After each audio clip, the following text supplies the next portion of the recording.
Alrighty, what's up guys? Welcome back to the channel, and welcome to my first Jurassic World Evolution 2 video. So, a little bit ago, I did a Jurassic World Evolution tier list, ranking every single dinosaur from the original game, and now that the sequel's announced, I thought I'd get back into making more dinosaur videos. Today, specifically, I wanted to go over a potential Dominion DLC, and what that would include. So the original game had a Fallen Kingdom update, and I think Jurassic World Evolution 2 will do the same for Dominion. Now, let's get right into it. Oh yes, by the way, spoilers for the 5-minute Dominion preview. If you don't want to be spoiled at all and go into blind Dominion, maybe skip this one, or just watch it and then come back to this video. Either way, let's get into it. I spent a lot of time into this. So, of course, in the original Jurassic World Evolution, there were some big dinosaurs that will appear in Dominion. So, what will happen to them? There's two possibilities I can see. One of them is just release all the dinosaurs later on. But it's obviously going to be in here, so I'll just say now, Giga. Giga was, of course, in Jurassic World Evolution, and will probably feature in a potential Dominion DLC. So, in the first option, which I think I might go for in this video, the Giga isn't going to be an original game, and will release in a Dominion DLC. Which, of course, will be free, I'm sure, but I think that's a little unfair. Another thing they could do is release dinos at launch, then add new skins later on. Like Return to Jurassic Park, basically. Yeah. So, first we have the revamped Iguanodon. Let's just get out of the way. So, I put some bullet points on, like, some speculation of what I think could be included if they are in the Dominion DLC.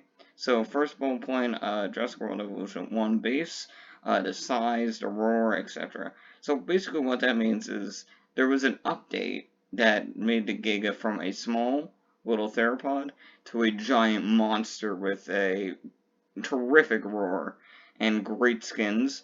So I think that'll definitely the base at least will definitely be included in Jurassic World Evolution 2. Now, as far as the skin, I think it's definitely going to be Dominion inspired. So we know that there's going to be a lot of skin customization. So I think we can color the eyebrows and color the back spikes, which are two prominent features in the Dominion Giga. Can attack sauropods. So in the Brachiosaurus species field guide, and there was a post about it on Frontier Forums, saying that if we don't keep our Brachios from our T-Rexes, then the T-Rex could attack the Brachios and they could die, which is the first we've heard of large carnivores, other than Indominus Rex, that can attack sauropods. And if the Giga was bigger than the T-Rex, we can assume that it can also attack sauropods. Better stats than Rex. So, and again, spoilers for Dominion DLC, Dominion 5-minute preview, I mean. The Giga kills the T-Rex, and I think there will be a rematch later in the movie. So, I would think that the Giga stats would be very much revamped from the original game. Not that the Giga stats were bad or anything, but if it's going to be better than the T-Rex and the movie canon, then they're definitely going to try to buff it up. Anyway, now we're on to the revamped Iguanodon. Could be Dreadnoughtus, although, because Dreadnoughtus will be in Dominion. Although I am gonna go for Iguanodon. It's a personal preference because I like the Iguanodon skin here. And the Dreadnoughtus, I don't really care about. So, if the Dominion DLC does drop and it does include Dreadnoughtus in place of Iguanodon, then I'm gonna consider that a win. Anyway, so Joey 1 animations, feeding, fighting, etc. So, basically in Jurassic World Evolution 1, in the Cretaceous DLC, Iguanodon had some of the most diverse animations out of any hadrosaur or stuff like herbivore, stuff like that. So I expect something similar to that, feeding with the thumb spikes and fighting against carnivores. New feeding animations for plant items. Yeah, so there is going to be no more herbivore feeders. There's going to be plant items like paleobotany items that we can feed to our herbivores.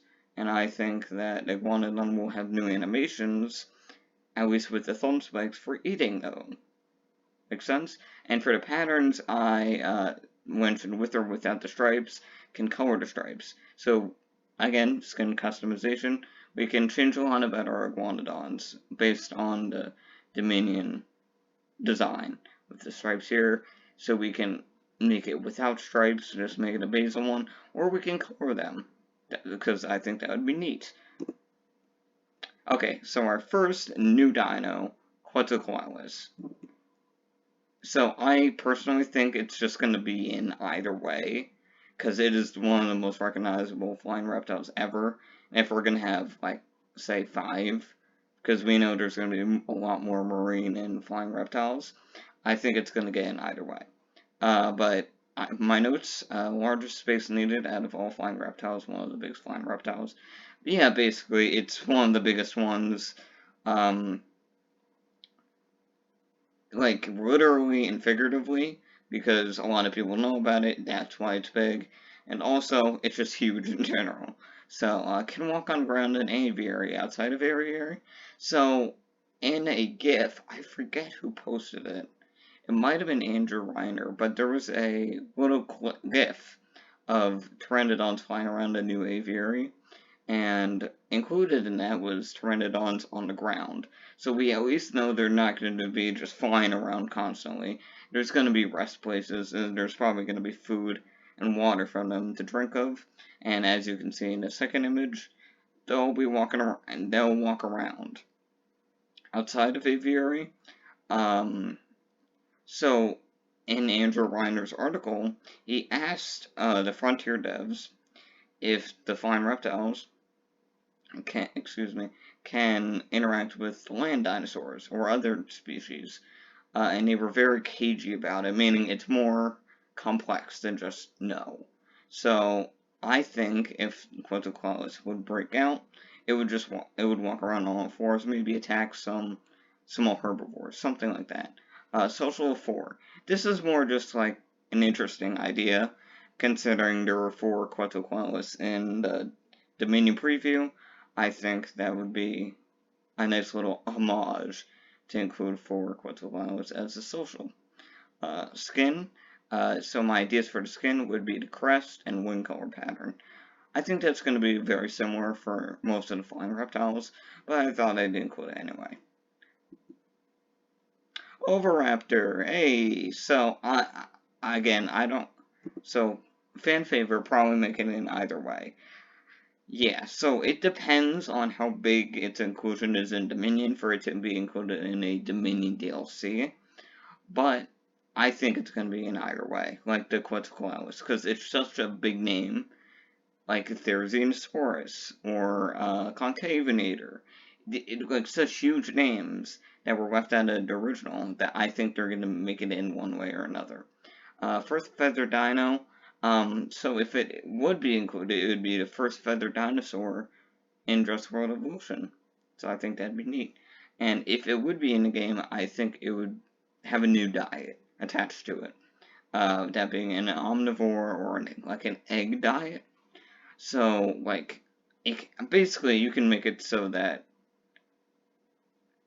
if it's an omnivore, it can just eat from meat feeders or just enrichment items for herbivores. It's not that hard, but I think it'd be cooler if there was like, oh, a crustacean or an egg feeder. Something cool like that. Morose Intrepidus.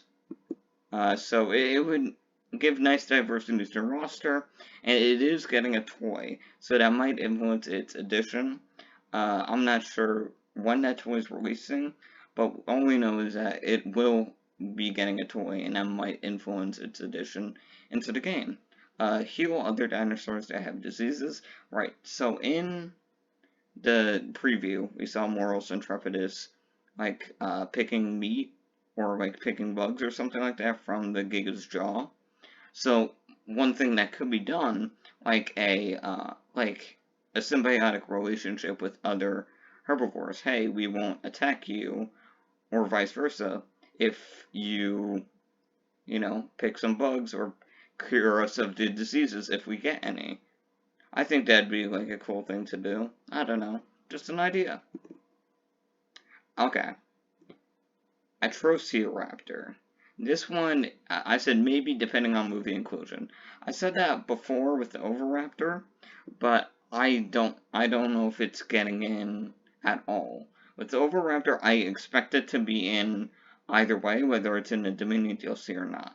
With the Atrocodon, that's a bit more complicated because it's basically got the same skin patterns from Return to Jurassic Park. Yeah. So if you're adding a Velociraptor, you're either gonna have to come up with a whole new skin and design to like separate it from the Return to Jurassic Park stuff, or you're gonna just scrap the Return to Jurassic Park stuff. So that's why I'm a bit hesitant, depending on what they want to do with that. Because I think the Jurassic Park skins are returning, but they're going to be unlocked through Chaos Theory mode. I think that's just the whole reason why it's there. For the skin pattern speculation, I said it could be the stripes. As you can see, on its muzzle, it's got some stripes. Maybe we can add it an eye color, question mark.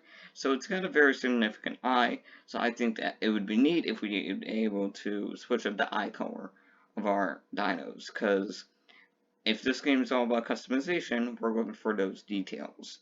And that's it, basically. No other slides. And overall, I think that a Dominion DLC could be fun. I kind of want to see what they do with it. Again, whether they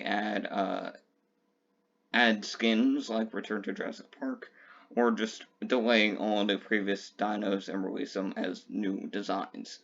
But yeah, that's about it. And let me know your thoughts in the description, in comments rather. And yeah, see ya.